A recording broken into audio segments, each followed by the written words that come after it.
माननीय प्रधानमंत्री नरेंद्र मोदी जी,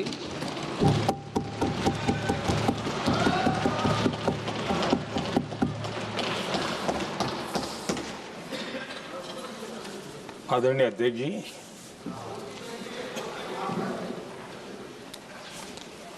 इस महत्वपूर्ण विधेयक पर आज सुबह से चर्चा प्रारंभ हुई है।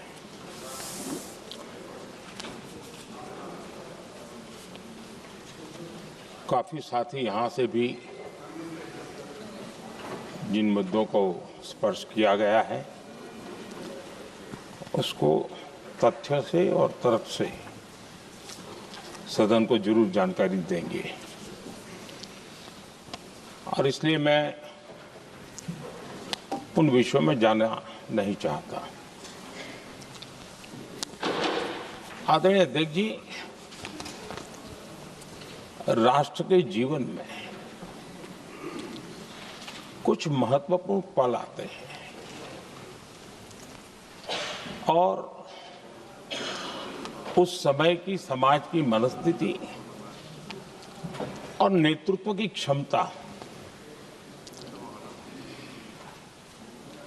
उस पल को कैप्चर करके एक राष्ट्र की अमानत बना देती है, एक मजबूत धरोहर तैयार कर देती है। मैं समझता हूं कि भारत के संसदीय लोकतंत्र के इतिहास में ये वैसे ही पल है। आवश्यकता तो ये थी कि 25-30 साल पहले जब से विचार सामने आया, आवश्यकता महसूस हुई, हम इसको लागू कर देते और हम आज उसको काफी परिपक्वता तक पहुंचा देते हैं और आवश्यकता के अनुसार उसमें समय समय पर सुधार भी होते हैं और यही तो लोकतंत्र की ब्यूटी होती है।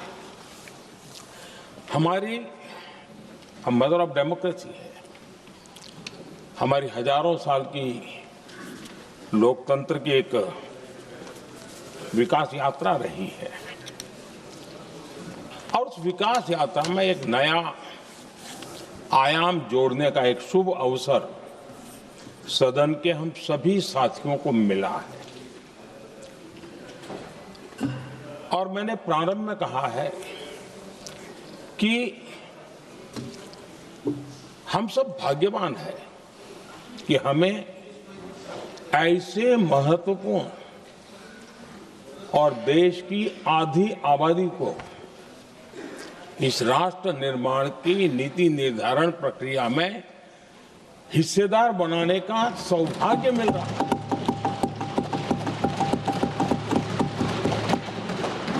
ये हम लोगों के लिए सौभाग्य है और मैं चाहता हूं कि मेरे सभी माननीय सांसद, मैं इधर उधर की आज बात करना नहीं चाहता हूं, हम सभी सांसद इस महत्वपूर्ण अवसर को जाने न दें।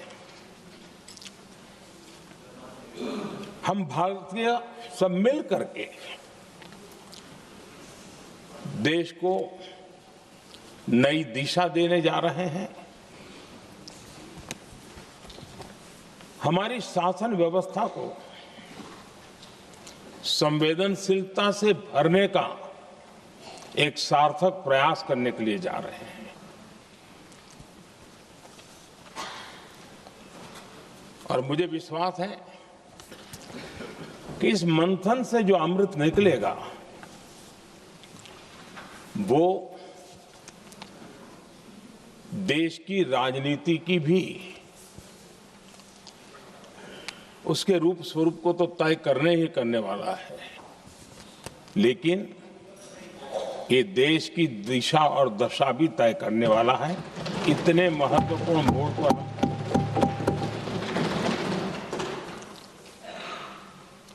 आदरणीय अध्यक्ष जी, 21वीं सदी में भारत एक नए आत्मविश्वास के साथ आगे बढ़ रहा है। विश्व में भी आज भारत की स्वीकृति हम सब महसूस कर रहे हैं और ये हम सबके लिए गौरव का पल है। एक समय हमारे पास आया है और इस समय को हमने एक विकसित भारत के संकल्प के साथ जोड़ा है और मैं पक्का मानता हूं कि विकसित भारत का मतलब केवल उत्तम प्रकार के रेल, रास्ते, इंफ्रास्ट्रक्चर या कुछ आर्थिक प्रगति के आंकड़े, सिर्फ इतने से ही विकसित भारत की सीमित कल्पना वाले हम लोग नहीं हैं। हम चाहते हैं कि विकसित भारत जिसके नीति निर्धारण में साच अर्थ में सबका साथ सबका विकास का मंत्र समाहित हो, देश की 50% जनसंख्या नीति निर्धारण का हिस्सा बने, ये समय की मांग है। हम पहले ही देरी कर चुके हैं, कारण कोई भी होंगे, जिम्मेवार कोई भी होंगे, लेकिन इस सच्चाई को हमें स्वीकार करना होगा कि जब हम अकेले मिलते हैं तब मानते हैं हाँ यार, लेकिन जब सामूहिक रूप से मिलते हैं, मुझे याद है कि जिस इसकी प्रक्रिया चली थी, सभी दलों से मिलना हुआ है, एक दल को छोड़ करके जिन जिन से मिलना हुआ है, हर एक ने सैद्धांतिक विरोध नहीं किया है। बाद में जाकर के जो कुछ भी हुआ होगा, राजनीतिक दिशा पकड़ी जा रही है, लेकिन जो राजनीतिक दिशा में ही सोचते हैं, मैं उनको भी एडवाइज करना चाहूंगा, एक मित्र के रूप में एडवाइज करता हूं और सबको काम आएगी। हमारे देश में जब से विमेन रिजर्वेशन को लेकर के चर्चा हुई है और उसके बाद जब जब चुनाव आया है, हर चुनाव में महिलाओं को मिलने वाले इस अधिकार का जिसने विरोध किया है, जिसने विरोध किया है, देश की महिलाओं ने उन्हें माफ नहीं किया है। उनका हाल बुरे से बुरा किया है। लेकिन ये भी देखिए कि 24 के चुनाव में ऐसा नहीं हुआ। क्यों नहीं हुआ? ये इसलिए नहीं हुआ कि 24 में सबने सहमति इसको पारित किया, तो ये विषय ही नहीं रहा। किसी के पक्ष में पॉलिटिकल फायदा नहीं हुआ, किसी का नुकसान भी नहीं हुआ। सहज रूप से जो मुद्दे थे, उन मुद्दों के आधार पर चुनाव लड़ा, क्योंकि 24 में सब साथ में थे। कुछ लोग यहां हैं, कुछ लोग नहीं है, लेकिन सब साथ में थे। आज भी मैं कहता हूं, अगर हम सब साथ में जाते हैं तो इतिहास गवाह है कि किसी एक के राजनीतिक पक्ष में नहीं जाएगा। ये देश के लोकतंत्र के पक्ष में जाएगा, देश के सामूहिक निर्णय शक्ति के पक्ष में जाएगा और हम सब उसके यश के हकदार होंगे। न ट्रेजरी बैंक उसका हकदार रहेगा, न मोदी उसका हकदार रहेगा, यहां बैठे हुए सब हकदार रहेंगे। और इसलिए जिन लोगों को इसमें राजनीति की बू आ रही है, मैं चाहूंगा कि वो खुद के परिणामों को पिछले 30 साल में देख ले। फायदा उनका भी इसी में रास्ता दिखाता हूं, इसी में फायदा है कि जो नुकसान हो रहा है उससे बच जाओगे। और इसलिए मैं समझता हूं कि इसको राजनीतिक रंग देने की जरूरत नहीं है।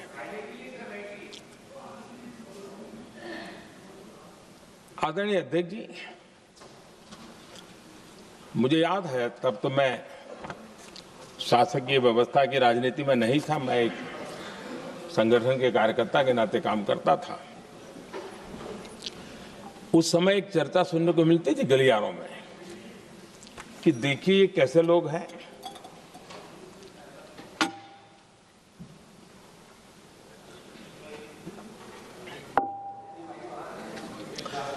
पंचायतों में आरक्षण देना है तो बहुत आराम से दे देते हैं, लेकिन आप कह रहे तो कह रहे हैं,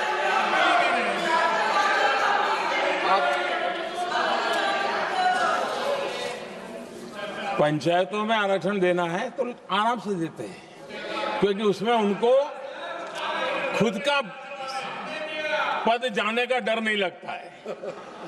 उसको लगता है हम सुरक्षित यार वहां दे दो।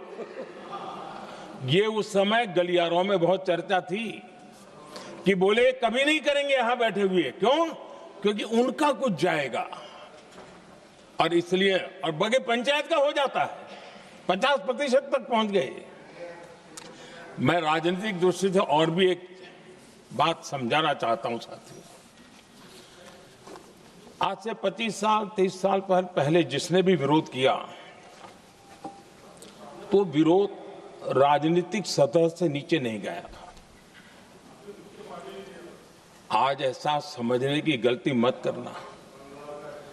पिछले 25-30 साल में ग्रास रूट लेवल पे पंचायती चुनाव व्यवस्थाओं में जीत करके आई हुई बहनों में एक पॉलिटिकल कॉन्शियसनेस है। वे ओपिनियन मेकर हैं ग्रास रूट लेवल पे। 30 साल पहले वो शांत रहती थी, बोलती नहीं थी, समझती थी, बोलती नहीं थी। आज वो वोकल है, और इसलिए अब जो भी पक्ष विपक्ष होगा, वो जो लाखों बहनें कभी न कभी पंचायत में काम कर चुकी है, प्रतिनिधित्व कर चुकी है, जनता के सुख दुख की समस्याओं को गहराई से देखा है, वो आंदोलित है। वो कहती हैं कि झाड़ू कचरा वाले काम में तो हमें जोड़ देते हो, वो तो परिवार में भी पहले होता था, अब हमें निर्णय प्रक्रिया में जोड़ो। और निर्णय प्रक्रियाएं विधानसभा में और पार्लियामेंट में होती है।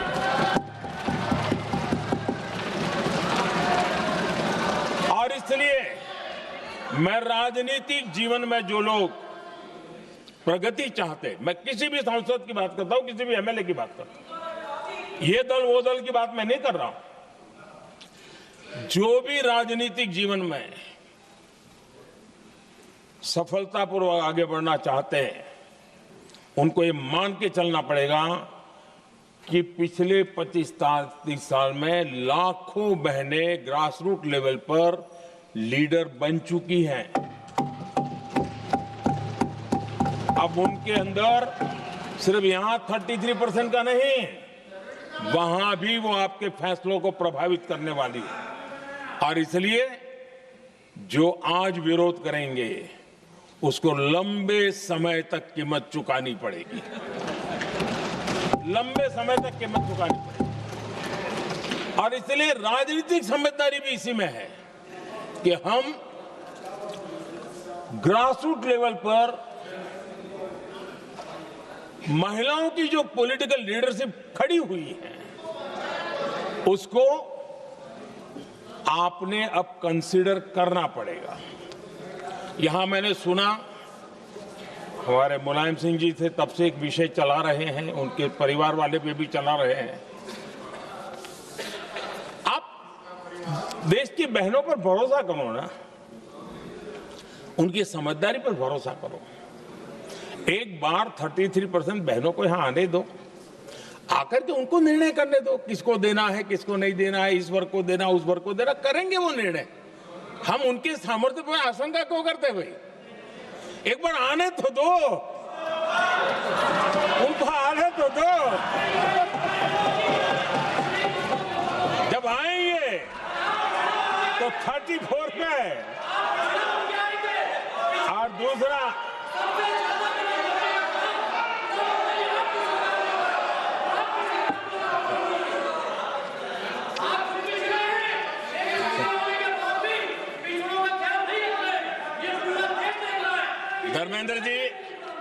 धर्मेंद्र जी, मैं आपका बहुत आभारी हूं कि आपने मेरी पहचान करा दी।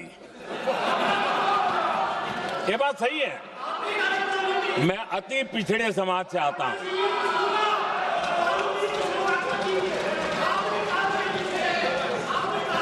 धर्मेंद्र जी, मैं आपका बहुत आभारी हूं, और अखिलेश जी मेरे मित्र हैं तो कभी कभी मदद कर देते हैं।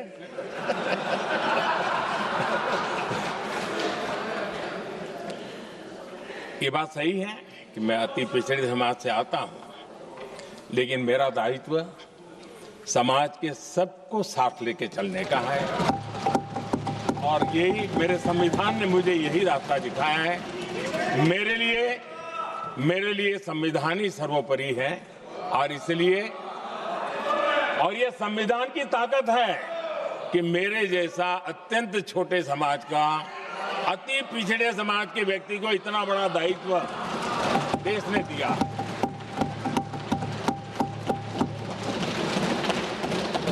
और इसलिए मैं तो देशवासियों का ऋणी हूं और मैं तो संविधान निर्माताओं का ऋणी हूं कि जिसके कारण आज मैं यहां हूं।